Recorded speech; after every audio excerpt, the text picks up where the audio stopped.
병식이라는 단어를 아십니까? 혹시 자막이 준비됐나요? 현재 자신이 병에 걸린 것을 자각하는 것, 그것이 병식이죠. 전문가들은 이야기해요. 저 병식, 자각할 때에 비로소 치료가 시작되어진답니다.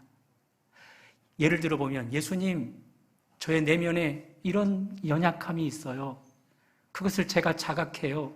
주님 좀 치료해 주세요. 라고 자각한 것을 주님께 구할 때 우리 주님은 그때부터 치료를 허락해 주신다는 거죠. 한 번은 우리 예수님께서 회당에서 말씀을 전하실 때 그 무리들 가운데 한편 손 마른 자가 있었어요. 여러분, 손이 말라 있어요. 부끄러움이잖아요. 수치스러움이잖아요. 드러내기가 어려울 것 같잖아요. 저희 동네에 손가락이 문제인지 혹은 그 이상의 문제인지 항상 주머니에 손을 넣고 다니시는 어르신이 계셔요. 혹은 주머니 속에 항상 손을 넣고 다니셔요. 왜 그럴까요? 드러내기가 껄끄러우신 거죠. 그런 손 마른 자를 주님이 보시고 일어나래요. 일어나서 손 마른 것을 드러내래요. 수치를, 치부를 드러내래요. 어떻게 되었을까요? 일어났어요. 드러냈어요. 비로소 치료되었어요. 여러분과 저에게는 병식이 있나요? 내 안에 무언가 문제가 있는 것, 주님이라면 치료해 주실 수 있는 것, 그런 자각이 있나요? 그것이 혹시 부끄러운 것이라면 우리 주님께 드러내면 어떨까요? 그래서 치료받으면 어떨까요? 오늘 말씀을 듣는 가운데 그것이 무엇인지 드러내시고 치료받을 수 있기를 주님의 이름으로 축복합니다. 지난 시간 우리는 예수님을 통해서 알게 되었어요. 예수님이 이 땅에 오신 목적은 구약 성경을 폐하러 오신 것이 아니래요. 그것을 더 완전하게 하려 오셨대요. 그래서 예수님 태어나신 이후에 신앙생활 하는 자들은 예수님 이전에 신앙생활 하는 자들보다는 더 수준 높은 차원의 신앙생활을 해야 된다. 우리는 그것을 지난 시간 알게 되었다고요. 우리 주님 수준 높은 삶 가운데 첫 번째, 마음으로 하는 살인, 그것을 실제 행위로 하는 살인과 동급으로 여기겠다는 거죠. 그러니 그것을 어떻게 해서든지 극복해내라는 거예요.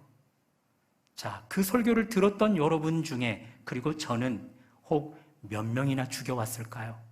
몇 명이나 살인을 했을까요?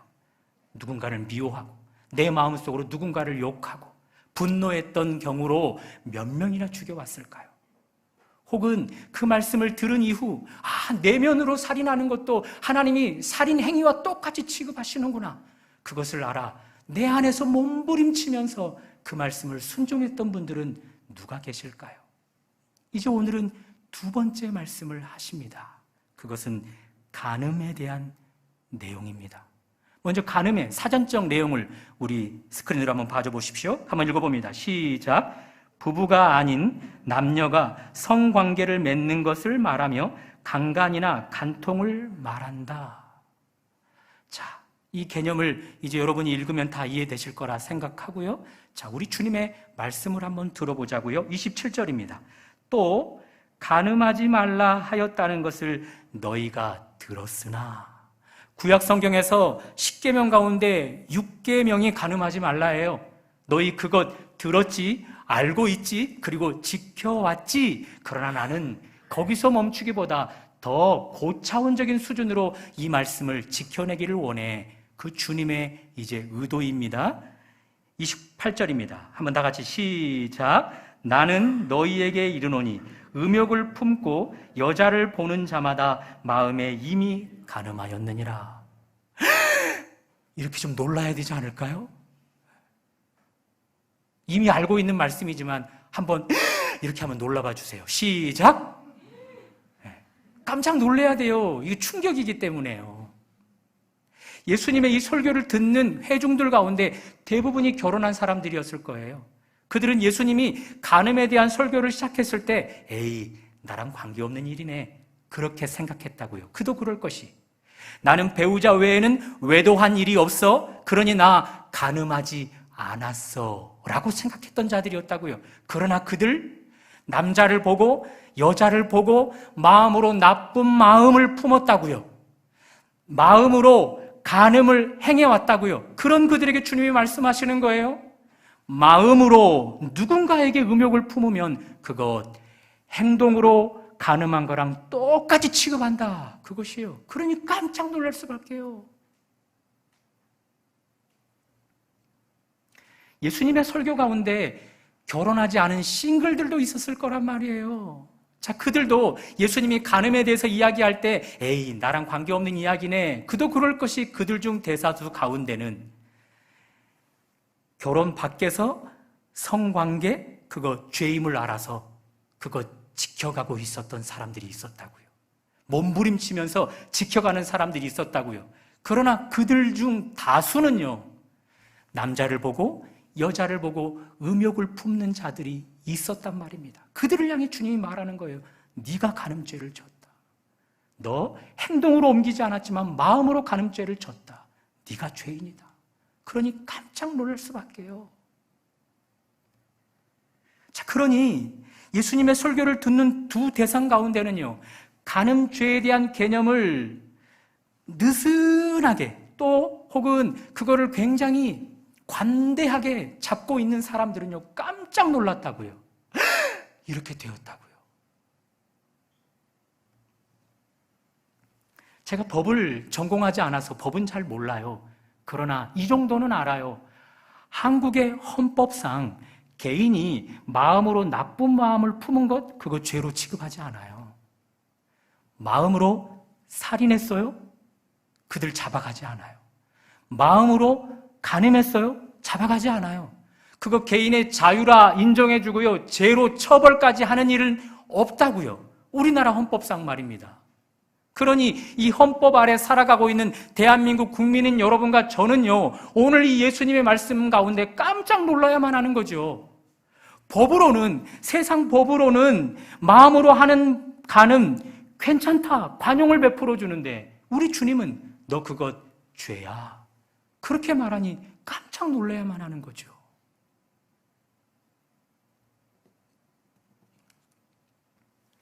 자, 이제 하나님이 이 마음으로 간음한 자들을 처벌하는 하나님의 벌을 볼까요? 29절입니다. 다 같이 한번 읽어봅니다. 시작. 만일 내 오른 눈이 너로 실족하게 하거든 빼어내버리라. 또 놀랄 수밖에요. 너 마음으로 간음을 했니? 너가 불구자가 되는 한이 있더라도 너 벌할 거야. 한쪽 눈을 빼버리는 한이 있더라도 나 너 벌할 거야. 그 이유가 뭐예요? 이렇게 무섭게 하나님이 처벌하시는 이유가 뭐예요? 바로 29절 후반절입니다. 또 한번 읽어볼까요? 내 백체 중 하나가 없어지고 온몸이 지옥에 던져지지 않은 것이 유익하며, 마음으로 간음하는 것 다 지옥 형벌에 빠질 수밖에 없다는 거예요. 그러니 불구자를 만들어서라도 지옥에 던져지지 않게끔 하나님은 그렇게 하시고자 한다는 거죠. 다른 성경에도요, 이 요절이 동일하게 기록이 되어 있는데요, 이 요절 다음 구절이 가로 열고 닫고 없음이라고 기록되어 있어요. 이유가 뭘까요? 그 청중들이 이 말씀을 받아 적다가 깜짝 놀라버리는 거죠. 아니, 도대체 마음으로 지은 간음을 지옥으로 쳐넣는다니 너무 놀라서 기록을 할 수가 없는 거예요. 어안이 벙벙해서 꼼짝도 못 해버리는 얼어붙은 몸이 되어버렸던 것이죠. 그러니 여러분과 저도 이 말씀을 대하면서 깜짝 놀라야만 하는 거예요. 자, 이제 마음으로 짓는 간음 정도가 아니라 그것을 조금 실천으로 옮긴 자에게 하나님이 벌입니다. 30절입니다. 제가 읽어드립니다. 또 만일 내 오른손이 너를 실족하게 하거든 찍어내버리라. 마음으로만 간음하다가 그것을 실천에 옮겨요. 그 간음을 실천으로 옮길 때 가장 먼저 신체 부위 중에 사용되는 것이 뭘까요? 손이지요. 그 손 찍어내버려서라도 내가 벌하겠다, 이렇게 말씀하시는 거예요. 그렇게 해도 돌이키지 않는 자들은 나 어쩔 수 없다, 지옥에 쳐넣겠다. 그러니 얼마나 무서워요.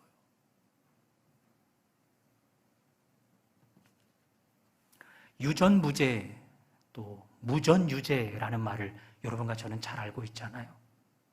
어떤 대상이, 또 똑같은 대상이 죄를 졌어요. 이제 법정에서 판결을 내려야 돼요.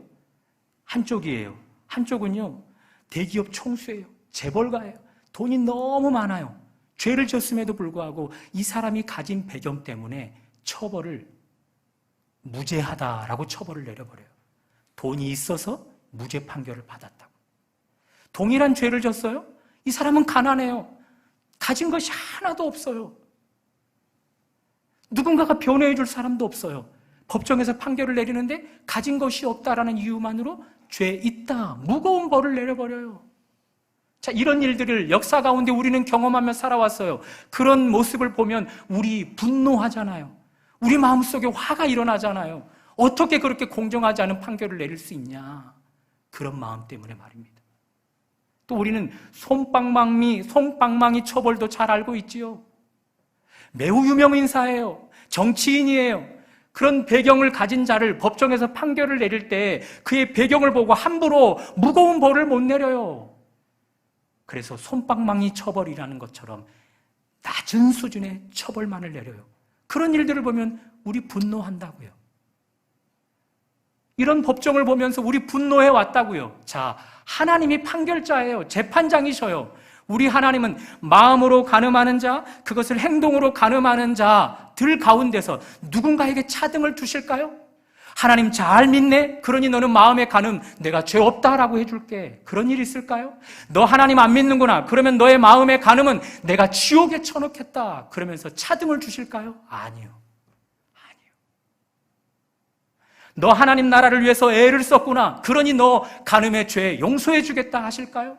너 하나님 나라를 무너뜨렸구나. 오히려 하나님 나라를 확장되지 못하도록 걸림돌이 되었구나. 그래서 그가 지은 간음은 더 무겁게 처벌하실까요? 아니요. 우리 하나님은 공정하시고 또 공정하시고 누구도 차등 없이 다 간음죄는 지옥으로 그리고 불구자가 되게 해서라도 처벌하시겠다. 그러나 지난번에 말씀드렸던 것처럼 이 본문을 그저 문자 그대로 풀 수는 없어요. 왜냐하면 이것을 문자 그대로 풀어버리면 이미 예수님 오신 이후가 2000년이 지나가기 때문에 너무 많은 불구자들이 나타났을 거예요. 나 또 간음했어. 눈을 빼고. 또 간음했어. 한쪽 팔을 자르고. 그러니 이것을 문자적으로 지켜가면요, 살아남을 사람이 아무도 없게 돼요. 우리 지난 시간 마음으로 살인하는 것, 그거 이겨내야 된다라고 주님이 말씀하시면서 예배를 드리러 왔다가 재물을 가지고 나왔는데 갑자기 예배 드리는 상황에서 친구에게 마음으로 살인한 일이 떠올랐다는 거죠. 그때 재물 놓고 돌아가서 친구와 화해하고 그 뒤로 예배를 드리라 했다고요. 여러분, 그 당시는요, 예배당이 한 곳밖에 없었다고요. 가까운 곳에 있는 사람은 예배 얼마든지 다시 갔다 와도 드릴 수 있어요. 그런데 3일 길을 그 이상으로 온 사람은요, 갔다 오면 이미 예배는 끝났고요. 그리고 갔다 와서 현실적으로 예배를 드릴 수가 없는 거예요. 그러니 그것을 문자적으로 지키라는 것보다는 주님의 의도는요, 그거 결단코 해결해야 한다. 마음의 살인 결단코 해결해야 된다. 예배를 드리는 것보다 훨씬 더 우선순위를 두고 해결해야 된다. 그것이었어요. 안 그러면 내가 지옥에 넣겠다. 그것이었거든요. 오늘 주님의 말씀도 똑같아요. 마음으로 하는 간음, 그것을 행동으로 옮기는 간음, 나 똑같이 처벌할 거야. 그러니 그것 결단코 극복해야 돼. 반드시 극복해야 돼. 그렇지 않으면 너희들 불구자가 되도록 벌 내릴 수밖에 없고 지옥에 던질 수밖에 없어. 그렇게 말씀하시는 거죠. 저를 포함해서 결혼하신 여러분, 그리고 결혼하지 않은 싱글 여러분, 그리고 우리 10대 여러분, 마음으로 하는 간음 심각하게 생각하셔야 합니다. 행동으로 옮긴 간음 심각하게 생각하셔야 합니다. 그건 느슨한 개념으로 갖고 있다가는, 굉장히 관대한 개념으로 갖고 있다가는 처벌받습니다. 지옥형을 받게 됩니다. 이미 마음으로 또 행동으로 간음을 짓고 계시는 분들, 그리고 그것 때문에 갈등을 일으키고 고뇌하는 분들이 계십니까? 그거 철저하게 회개하셔야 합니다. 철저하게 해결하셔야 합니다.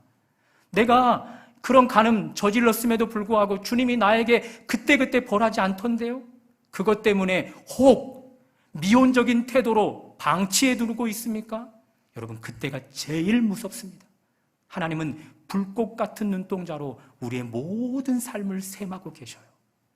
누구에게 간음을 하고 있는지, 누구에게 행동으로 간음을 하고 있는지 우리 주님은 분명하게 다 셈하고 계십니다. 그 주님 앞에서 돌이키는 여러분과 저의 삶이 되시기를 주님의 이름으로 축복합니다. 자, 이제 이혼으로 말미암은 간음에 대해서 조금만 더 살펴볼게요. 31절입니다. 또 일러스되 누구든지 아내를 버리려거든 이혼 증서를 줄 것이라 하였으나. 너희들 구약성경 잘 알고 있지? 이 성경은 신명기 24장 말씀입니다. 혹시 스크린 준비되었습니까? 신명기 24장 1절 제가 읽어드릴게요. 사람이 아내를 맞이하여 그에게 수치되는 일이 있음을 발견하고 이혼 증서를 써서 그의 손에 주고 내보낼 것이요. 나왔나요 이제? 안 나왔죠? 네. 수치되는 일, 배우자 중에 수치되어지는 일이 발견되어지면요, 이혼 증서를 써서 내보내라는 거예요. 너희들 그거 잘 알고 있지? 그렇게 해서 그렇게 지키고 있지? 우리 주님은 그렇게 말씀하시는 거죠. 그런데 주님은 더 완전하신 분이셔서 더 수준 높은 계명을 우리에게 주고 계십니다. 32절입니다. 우리 성경으로 한번 봅니다. 중반절입니다. 시작. 누구든지 음행한 이유 없이 아내를 버리면 이는 그로 간음하게 함이요. 음행한 연고 없이는 결코 이혼을 해서는 안 된다라고 못 박아주는 거예요.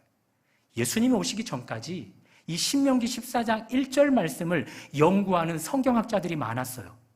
도대체 이 수치가 뭘까? 수치가 발견되어지면 이혼 증서를 써서 내보내라는 거예요. 그 수치가 도대체 뭘까? 연구하는 사람들이 있었어요. 그 당시는 여성 인권이 짓밟히던 시대에 남성 인권만 상승되어졌던 시대, 그렇기 때문에 남자들이 그 수치를 이렇게 느슨하게 정합니다. 여자들 중 밥을 태웠어요. 이거 수치라 여긴 거예요. 여자들 중 살림을 잘 못해요. 그거 수치라 여긴 거예요. 남편에게 매력이 사라져버렸어요. 그거 수치라고 여긴 거예요. 그래서 그녀들을 이혼 증서를 써주어서 내쫓아버렸어요. 그러니 얼마나 이혼율이 많겠어요. 그런 학파들이 있었고요. 반대로 타이트하게, 엄격하게 이 수치를 이야기했던 학파들이 있는데, 그들이 바로 오늘 예수님이 말씀하신 것처럼 그 수치 가운데 음행이라는 것만 적용을 시킨 거예요. 상대 배우자 중에 다른 결혼 간음을 하지 않은 이상은 결코 이혼할 수 없다, 그렇게 말씀했던 것을 우리 주님도 그들의 뜻을 따라 이야기해 주고 있는 거예요. 자, 그렇다면 우리 주님은 이혼을 허용하는 걸까요? 이제 마태복음으로 가봅니다. 마태복음 19장 4절에서 6절을 제가 의역해 보았습니다. 한번 읽어봅니다. 시작. 하나님이 사람을 남자와 여자로 지으셨다. 각 사람이 부모를 떠나 결혼하여 둘이 한 몸을 이루면 결단코 나눌 수 없다. 하나님이 창세 때에 아담과 하와를 지어놓고 그들에게 말씀하셨어요. 둘이 한 몸 된 자는 어떤 일이 있어라도 나눌 수 없다고. 우리 주님은 이것을 견지하고 있는 거예요. 자, 이 말씀을 하셨더니 마태복음 19장의 그 회중 중 누군가가 물어요. 그러면 왜 모세는 신명기 14장을 통해서 수치가 발견되어지면, 음행한 일들이 있으면 이혼을 할 것을 허락해 줬나요? 그때 물었더니 주님의 말씀, 사람의 완고함 때문이라, 사람의 연약함 때문이라. 그러나 본래는 그렇지 않다. 그러니 주님의 마음은 하나예요. 부모를 떠나 남녀가 결혼을 해서 부부가 한 몸이 되면요, 그 어떤 일이 있더라도 이혼은 안 된다예요. 안 된다예요. 그러므로 여러분, 결혼하신 여러분, 성격차 그 이혼의 조건이 안 돼요. 배우자의 신체적 결함, 또 어떤 결함이든지 그거 이혼의 조건이 안 돼요. 이 시대에 많은 사람들이 이혼을 해요. 그 이유들마다 각양각색이에요. 그거 다 이혼의 조건이 성립이 안 되는 거예요. 혹 그 이혼에 지금 마음을 품고 계시는 분들이 여기 계시다면 그거 조건이 안 됩니다. 해결할 수 있는 방법을 하나 드릴까요? 두 사람이 한 몸 되었대요. 한 몸이랍니다. 상대 배우자를 내 몸처럼 아끼고 사랑해 보십시오. 이혼의 조건 다 사라지게 될 것입니다. 이제 설교를 정리해 보면서 결론으로 한번 가보자고요. 예수님은 지난 시간 마음으로 하는 살인 나 용서하지 않는다? 그거 지옥행 되게 하겠다. 오늘 본문에서는 마음으로 하는 간음, 행동으로 하는 간음 그거 용서하지 않겠다. 나 그거 지옥행 되게 하겠다.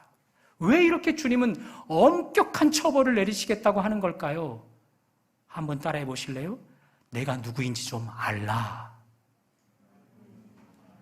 그거예요, 그거. 이 말씀을 하시는 분이 누구예요? 마음으로 하는 간음, 죄로 여겨서 내가 지옥행을 가게 하겠다. 이렇게 말씀하시는 분이 누구예요? 예수님이셔요. 그분은 하나님의 아들이셔요. 인간의 몸을 입으셨지만 그분은 완전한 하나님이시라고요. 그러니 그 예수님을 제대로 믿고 제대로 만난 사람은요, 이 마음으로 하는 간음의 문제, 행동으로 하는 간음의 문제 얼마든지 해결될 수 있다. 주님은 그렇게 말씀하시는 거죠. 믿으십니까? 과거 책에서 읽었던 내용 같아요. 서울대에서요, 최고의 점수를 맞아 수석으로 졸업한 한 분이 계셨어요.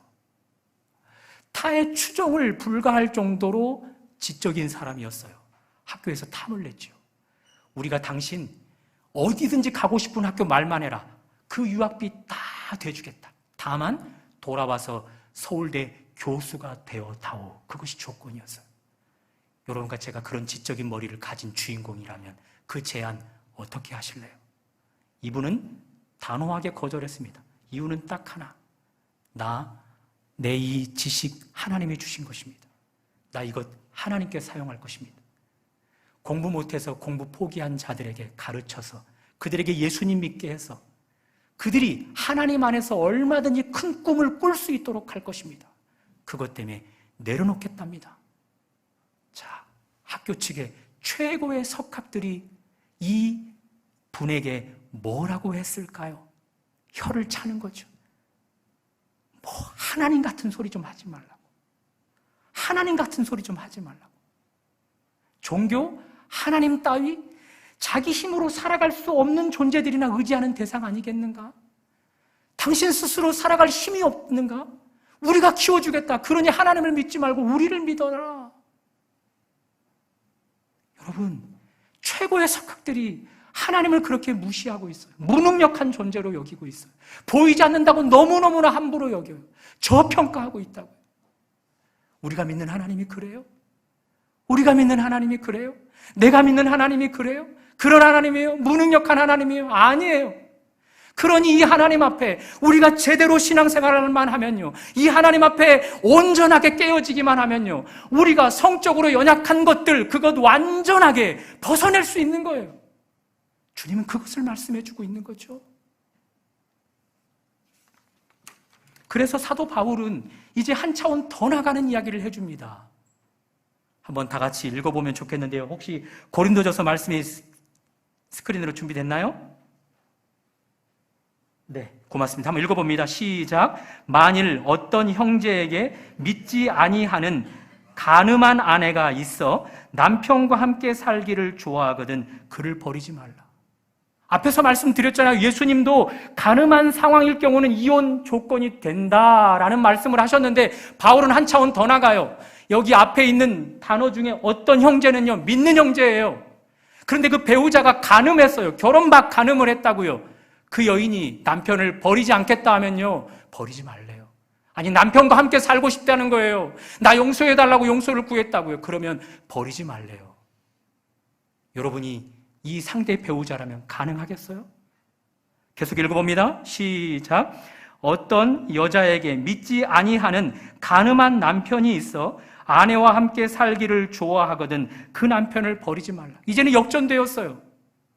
남편이 간음한 이 아내가 예수님 믿어요. 근데 이 남편이 예수님 안 믿는데 나 한 번만 용서해달라는 거예요. 그때 바울은 용서하라는 거예요. 함께 살아가라는 거예요. 결혼을 계속해서 유지하라는 거예요. 여러분 같으면 할 수 있겠냐고요. 결론입니다. 한번 다 같이 시작. 하나님을 믿는 아내 된 자여, 내가 남편을 구원할는지 어찌 알 수 있으며 하나님을 믿는 남편 된 자여, 내가 내 아내를 구원할는지 어찌 알 수 있으려.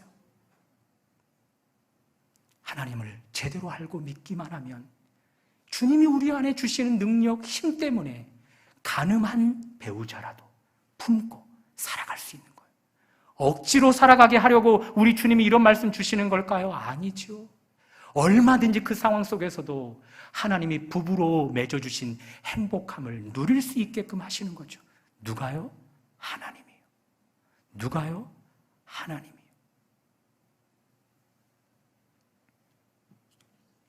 이런 설교를 준비하는 중이어서 그럴까요? 조촌도서관에서 이번 주는 무슨 책을 읽을까? 수많은 책들이 있잖아요. 그 중에 친족에게 나쁜 해코지를 당한 여인들의, 그리고 남성들의 치부를 드러내는 책이었어요. 대부분의 사람들이 친아빠에게, 친엄마에게, 친오빠에게, 그리고 친척들에게 그런 해코지를 당했어요. 저는 남자들만 그런 성향이 있는 줄 알았는데요. 한 여성은 아주 어릴 유아적 때 친척 오빠에게 해코지를 당한 거죠. 어렸을 때는 몰랐대요. 그런데 사춘기가 되면서 성적 자극이 굉장히 민감하게 반응을 하더랍니다. 그 반응이 자극적인 영상물을 찾게 했고 거기서도 만족이 되지 않자 결국 중독으로 치달하게 됐다는 거죠. 중요한 것은 그 책 가운데 기록한 모든 대다수의 사람들이 전문기관에서 치료를 받고 건강하게 회복되었다는 거예요. 하물며 하나님은요 얼마든지 우리의 그런 부끄러움을 해결하실 수 있는 분이라는 거죠. 전 세계 미투 운동이 우리나라까지도 와서 각계각층 가운데 얼마나 많은 사람들이 그런 끔찍한 해코지를 당해 고통스러워하는 것 우리 보셨잖아요.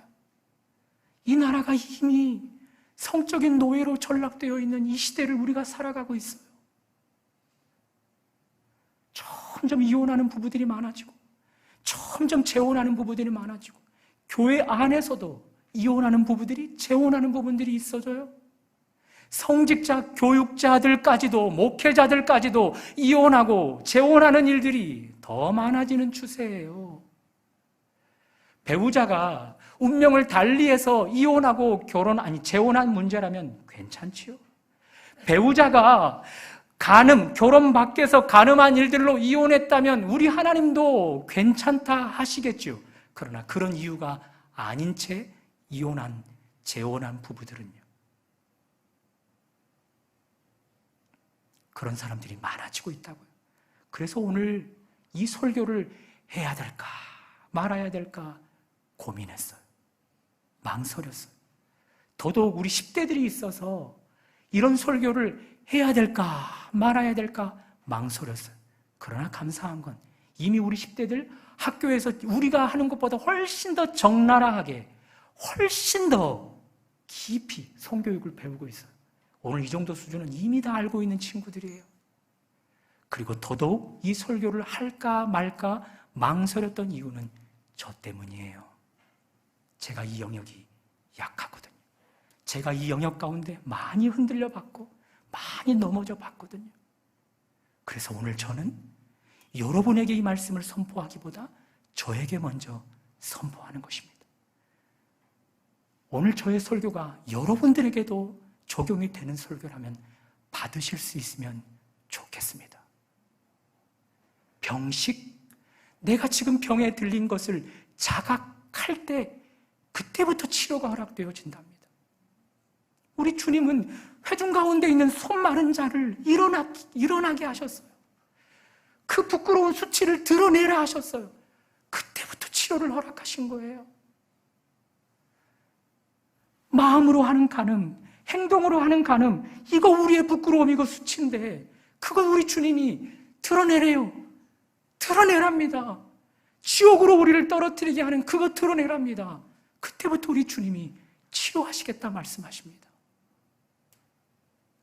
결혼하신 저를 포함해서 여기에 계시는 결혼하신 부부들 여러분, 여러분의 상대 배우자만큼 성적 100% 만족을 줄 대상은 이 세상이 그 어디에도 없습니다. 그 어디에도 없습니다. 그럼에도 불구하고 성적 만족도가 떨어지십니까? 그거 드러내십시오. 그것 하나님 앞에 드러내십시오. 그것 가지고 하나님 앞에 드러내십시오. 부부가 하나님 안에서 같이 드러내십시오. 하나님이 한 몸 되게 하신 이유를 발견하게 될 것입니다. 거기서 최고의 만족도를 하나님이 경험하게 하실 것입니다.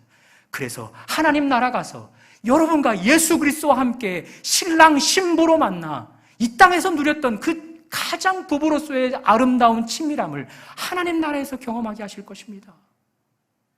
결혼하지 않은 싱글 여러분, 마음으로 하는 간음 혹은 그것을 행동으로 하는 간음들로 인해서 갈등하고 고민하고 계시는 여러분, 그거 간과해서는 안 됩니다. 너무 느슨한 개념으로는요, 다 지옥 가게 됩니다.